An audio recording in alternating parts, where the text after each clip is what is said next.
right, guys. So step 4, RCV, ACV, depreciation. We've already gone over deductibles. Hopefully y'all fully understood that. All right. So what is the difference between an RCV, or what does it even mean? What are these abbreviations? It's replacement cost value. We like to sometimes call it full replacement cost value, whereas ACV is actual cost value. Right, this stuff's a little dry, so try to maybe get a coffee or a Red Bull, or just kind of stay with me.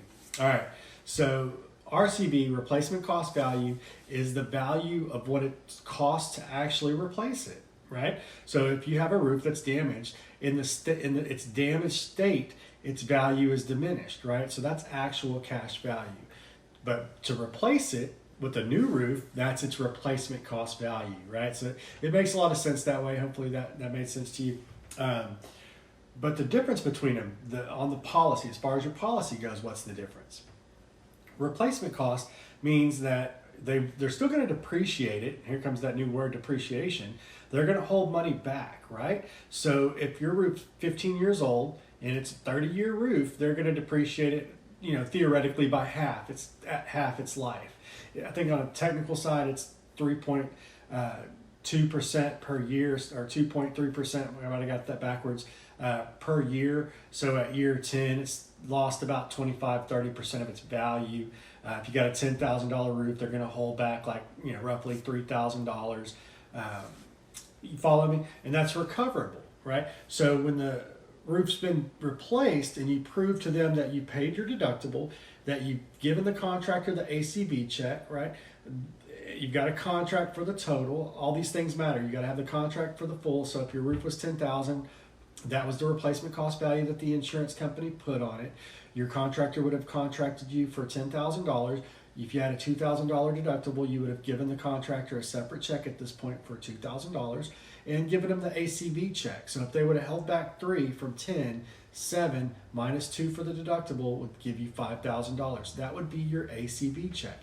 In this scenario, your actual cash value for the claim was $5,000. If you had an ACV policy, that's all the money you would ever have gotten, right? So then you got to go out and figure out how to get it done on your own dime, whether that be taking bids or however you wanted to handle that.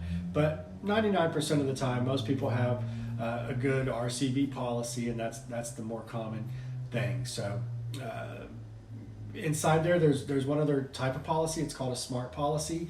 The only company that I've ever known to do that is Farmers. You really want to pay attention to this, guys. If you have this policy, it's not going to pay for any metals, right? So none of the lead pipe jacks, the vents, the gutters, the screens, all the metals are excluded, and it's an ACV policy.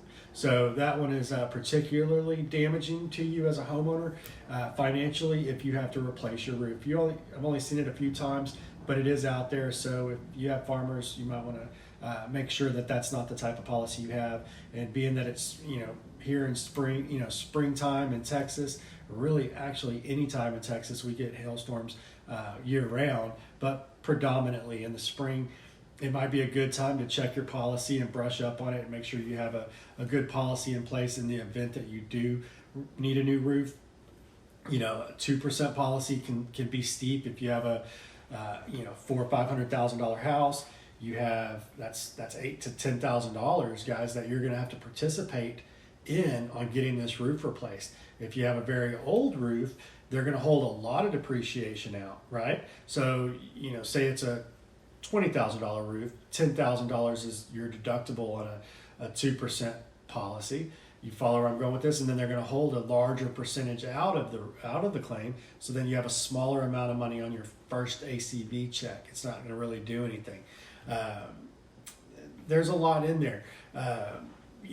Most people talk about getting estimates to try to offset the cost of the deductible and stuff like that. And we're going to get into that further on another segment. But right now, I just really wanted to explain RCV, ACV, and depreciation. And I hope I did a good job of that, guys.